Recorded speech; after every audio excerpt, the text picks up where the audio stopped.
আজকে লাইভে এসেছি, তো লাইভ কিছু দেখাতে চাই। আজকের এই আমাদের ঠাকুরপুকুর বাজারে একটা অ্যাক্সিডেন্ট হয়েছে, একজন মানে সকালের দিকে হয়েছে আর কি। তো একজন স্পট ডেড হয়ে গেছে আর কিছুজন আহত হয়েছে। তো সঙ্গে সঙ্গে 4 চাকাটাকে ধরা গেছে। তো যাই হোক, ওখান থেকে আজকে আমরা যাচ্ছি, আমাদের বাড়ি ওখান থেকেই যেতে হয়। তো ওখানে আমরা কি আর দেখাচ্ছি, চলো যাই।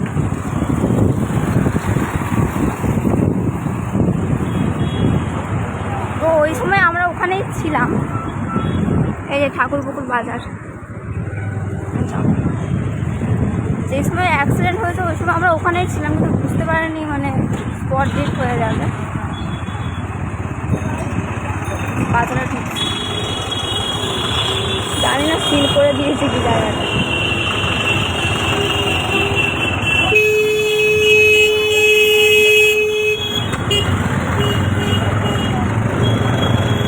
না, সিল মনে হচ্ছে করেনি, গাড়ি যাচ্ছে।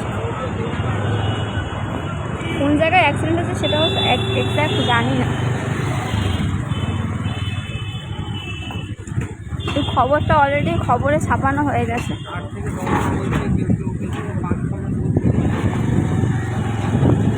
একজন তো স্পটেড হয়ে গেছে, এটা একদম সঠিক। আর কজন আহত হয়েছে এখন সঠিক জানি না। অনেকে বলছে 10 জন, অনেকে বলছে 5 জন, অনেকে বলছে 6 জন, কারেক্ট জানি না।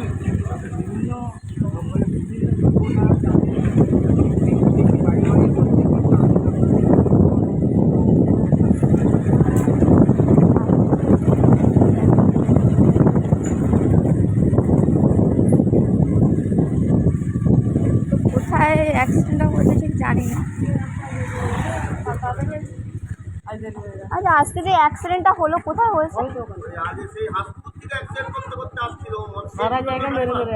এ বাবা, একটা লোক মেরেছে, ধাক্কা মেরেছে, তার মধ্যে 2 জনের অবস্থা খারাপ। 15-16 জনকে। ড্রাইভারটা কে ছিল? ড্রাইভারকে আত্মহত্যা করে দিয়েছে পাবলিক এই বাজারে। এই তো বাজারে আছে, ওটার ওপর এখানে হয়নি, ও হাসপুর থেকে ধাক্কা মারতে, হাসপুর থেকে মেরে আসছে অনেকটা দূর। বাইক নিয়ে লোকে তাড়া করছে, ও আরো জোরে গাড়ি চালাচ্ছে, মানে ও পালাবার জন্য ইচ্ছা করতে, কিন্তু পারেনি, গর্তে পড়ে গেছে। এই রাস্তাতে বাজারে উঠে গেল, একটা স্কুটিকে ধাক্কা মেরেছে, স্কুটিটা পড়ে গেছে, আটকে গেছে। স্পট ডেড হয়ে গেছে নাকি একজন?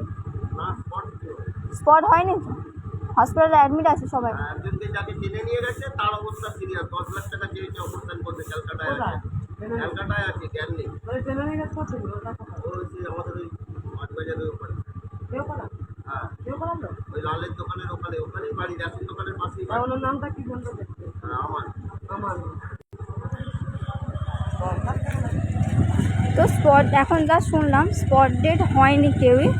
একজনের খুব সিরিয়াস অবস্থা, আর 2-3 জন আই থিঙ্ক ভর্তি আছে। আর ও মানে যে অ্যাক্সিডেন্টটা করেছে, ও নাকি অনেক দূর থেকে অ্যাক্সিডেন্টটা করতে করতে আসছিলো, আই থিঙ্ক মদ খেয়েছিল। তো যাই হোক, উনি ধরা পড়েছে, আর এখানকার পাবলিক নাকি মেরে আধমরা করে দিয়েছে। এই সামনেটাই হয়েছে নাকি, এই বাজারের সামনে। ওই জন্য বাজার আজকে তাড়াতাড়ি বন্ধ হয়ে গেছে, বেশি দোকানও বসেনি। অনেক ভিড় ছিল জায়গাটায়। 16-17 জনের মতো নাকি মেরে এসছে।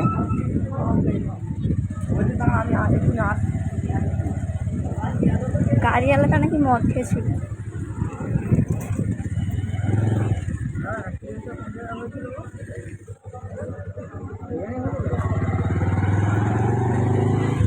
অ্যাক্সিডেন্টটা এর মধ্যেই হয়েছিল। এখানে অনেক উঁচু খালা, তো ওই জন্য হচ্ছে কি গাড়িওয়ালাটা পালাতে পারেনি। ও মানে মদ খেয়েছিল যেখানে অ্যাক্সিডেন্ট করছিল আর কি।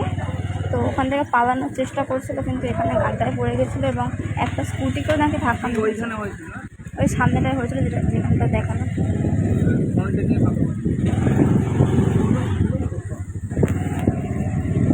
তো মানে অ্যাক্সিডেন্টটা হয়েছিল অনেক দূর থেকে করতে করতে এসেছিলো আর কি।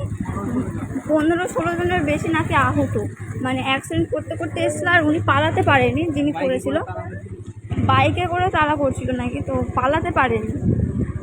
তো এখানে গাড্ডা ছিল এবং মানে একটা স্কুটিকে ধাক্কা মেরেছে, ওই জন্যে পালাতে পারেনি। আর এখানকার পাবলিক ওনাকে মেরে আধমরা করে দিয়েছে, মানে পুলিশ আসার আগে ওনার খবর হয়ে গেছে আর কি। তো স্পট ডেট কেউ হয়নি, এখানে এসে যা শুনলাম স্পট ডেট কেউ হয়নি। খবরে যেগুলো বলছে 10 জন 8 জন মারা গেছে, মারা কেউই যায়নি। এখানে এসে শোনা মাত্র, যেহেতু আমাদের বাজারে হয়েছে, বাজারে পাবলিক জানবে অবশ্যই। একজনের অপারেশন করতে হবে, খুব সিরিয়াস অবস্থা, এখনও জ্ঞান আসেনি, মানে নাকি টানতে টানতে অনেকটা নিয়ে চলে গেছিলো গাড়িটার।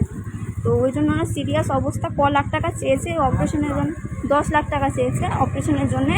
তো না হলে হয়তো মানুষটা মারা যেতে পারে। তো ওনারই একজনেরই যা সিরিয়াস অবস্থা, আর কজন হসপিটালে ভর্তি আছে তাদের ঠিকঠাক আছে সবাই, কিন্তু ওনারই সিরিয়াস অবস্থা, মারা যেতে পারে। তো স্পট ডেট কেউই হয়নি। আমরা তো ভেবেছিলাম 2-3 জন স্পট ডেট হয়ে গেছে, কারণ আমরা যখন এখান থেকে যাই তখন অ্যাক্সিডেন্ট অলরেডি হয়ে গেছে, আর আমাদের তাড়া ছিল বলে অতটা খোঁজখবর তখন নিইনি। তো পরে জানতে পারলাম নাকি স্পট ডেট 2 জন হয়েছিল, আর 3-4 জন আহত ছিল এরকম শুনেছি। কিন্তু এখানে এসে শুনতে পাচ্ছি, যেহেতু বসা দোকানের কাছ থেকে, আপনারাও শুনলেন, বসা দোকানের কাছ থেকে মানে উনি সব জানে আর কি, বলছে স্পট ডেট কেউই হয়নি। তো যত মানে ভুল খবর রটাচ্ছে আর খবরও ভুল ছাপাচ্ছে, চ্যানেলের ভিউয়ের জন্য ওটা করছে আর কি। কিন্তু মরে এখনও কেউই নেই, কিন্তু একজনের সিরিয়াস অবস্থা, এটা আমরা জানতে পারলাম এক্ষুনি। আমরাও জানতাম যে 2-3 জন স্পট ডেট হয়ে গেছে, আর কজন হসপিটালে ভর্তি আছে এটাই জানতাম। তো এইটুকুনি জানানো ছিল, যেহেতু আমাদের এখানে, তাই জন্য জানানোর প্রয়োজন মনে করেছিলাম। তো ব্যাস, ভিডিওটা আর লাইভটা আজকের এইটুকুই থাকলো। সবাইকে টাটা। ভালো থাকুন, সুস্থ থাকুন, আর রাস্তাঘাট দেখে বেরোবেন এবং গাড়িটা সেফলি চালাবেন। এইটুকু, আর কেউ ড্রিঙ্ক করে অবশ্যই গাড়ি চালাবেন না, এটাই জানানো ছিল।